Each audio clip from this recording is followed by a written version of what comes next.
In today's video, I'm going to teach you how to upload an email subscriber list to Mailerlite. We'll begin by preparing your subscriber list before you go into Mailerlite. Open your list in Excel or Google Sheets and make sure you have a column for email addresses, since that's the key field Mailerlite needs in order to import your contacts properly.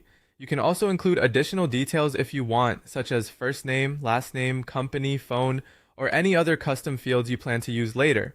At the same time, it's a good idea to clean up the file by removing unnecessary columns, extra formatting, or anything you don't actually want imported. Also, double check that each contact has a valid email address.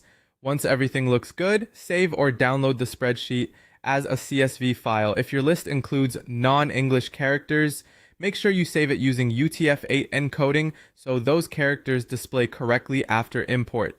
Next, log into Mailerlite. From the left-hand menu, click Subscribers, and then choose Add Subscribers. When the import options appear, select Import from a CSV or TXT file. From here, you can either drag and drop your CSV file into the upload area, or click the upload box to browse for the file on your computer. After selecting the file, click Import Subscribers to continue. Now you'll choose the group where these subscribers should be added. If you already have the right group ready, simply select it. If not, you can type a new group name and choose Add New Group to create it during the import. This helps keep your contacts organized from the start, especially if you're separating audiences like newsletter subscribers or customers. After that, Mailerlite will ask you to match the columns from your file with the correct fields in your account. Review each column carefully and assign it to the proper Mailerlite field.